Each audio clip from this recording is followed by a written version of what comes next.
As requested by one of you, today we return to the new Avengers. The Illuminati are frantically working on plans to avert the end of the universe.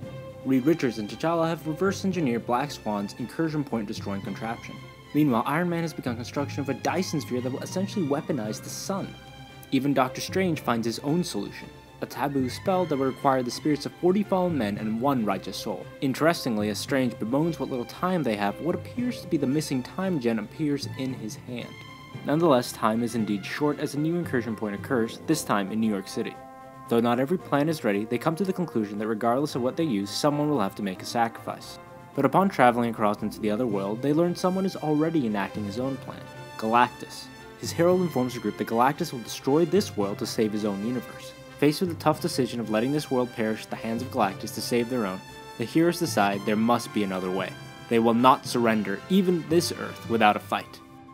So I really like that the new Avengers are fighting for this other world, because I really feel like a recurring theme in this series has been the Illuminati are willing to do whatever it takes to save our planet, even if that means destroying another world. But by fighting to stop Galactus and try to use the full 5 hours, I feel like they're showing they won't do anything, you know? Like they're actually showing some humanity. I actually disagree with you in that I kind of don't like it because it conflicts with what the theme has been. So they're going to try to use the whole 5 hours, but that's 5 hours that could be spent somewhere else. But they still had to try, I think, and that's what it comes down to. They still could save people. That was their general idea. So in this other world, it was kind of cool to see that it was slightly different than ours. Like Magneto is the Statue of Liberty, which I thought was kind of funny. I love Namor's line to Beast. He's like, "Oh, you're loving this, aren't you?" Yeah. Classic Namor. But then they also fight T-Rex, who was, in our universe, he was the Herald of Galactus briefly. And I think the last time we saw him was when the Phoenix Force came. Yep. And Sam Alexander came to the... Nova. Yeah. Sam Alexander Nova came to the planet he was stationed on and told him, you got to evacuate, the Phoenix Force is coming. And T-Rex basically blew him off, and he's presumably died. One thing I like about this issue is that it brought together all the different plans that the Illuminati are coming up with. And all the different plans really bring together the idea of how this group is really representative of a large part of the Marvel Universe. Like, you got different types of plans going on here. We have Iron Man's just got his resources. He's building I believe he called it Soul's Hammer. Yeah, it like harnesses the power of the sun, and they can use that to destroy other worlds. I thought that was just an awesome idea. It's a cool name. A really cool name. Using Shi'ar engineering. Yeah. And then Reed Richards and T'Challa also had their own plan.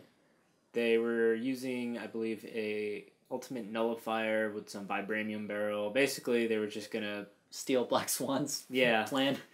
And then Stephen Strange, as Sorcerer Supreme, had the Blood Bible, I think he called it, which apparently has these super powerful spells that if you use it, you die. He was just so secretive about what it actually involves and what's going to happen. Very taboo. I also loved how Namor brought absolutely nothing to the table but criticism. I liked how in the first issue, Black Panther basically told him, I'm going to kill you when this is all done, because he's still pissed off about AVX. And now I think like pretty much everybody else on the Illuminati are going to help Black Panther kill him, you know? Because they're all just going to be so tired of this guy.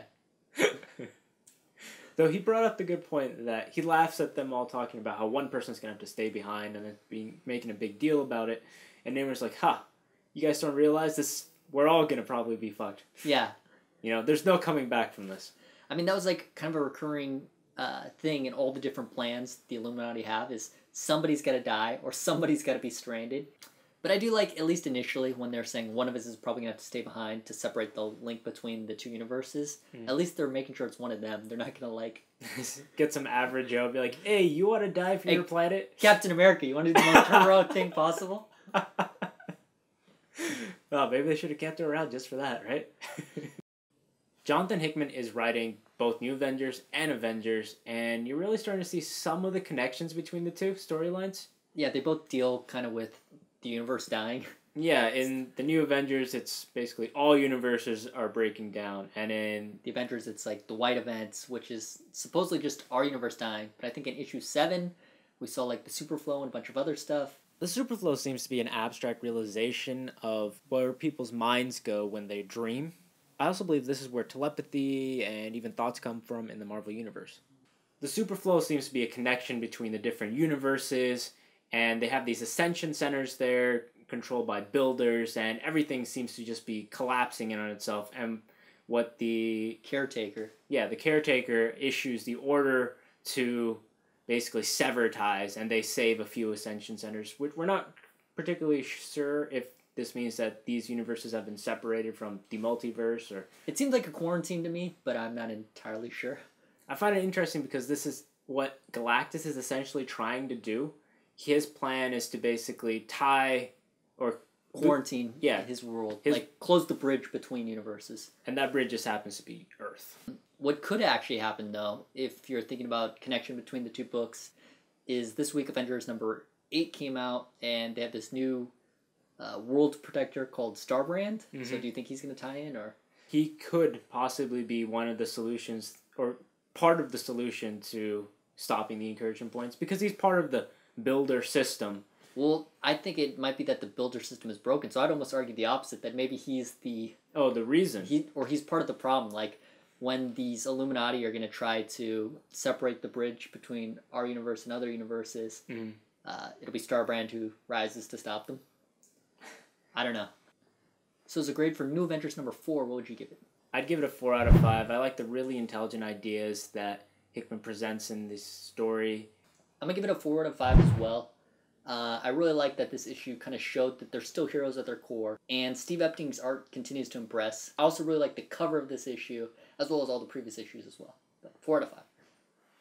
So thanks for watching B3 Comics review of New Avengers number 4. This review is actually requested by one of you guys. And if you have any requests of your own, we're always open to them. Let us know. We also got a viewer question for you guys. What does Namor actually bring to the table? You can leave your thoughts in the comments below, and like always, if you like what you see, give us a thumbs up.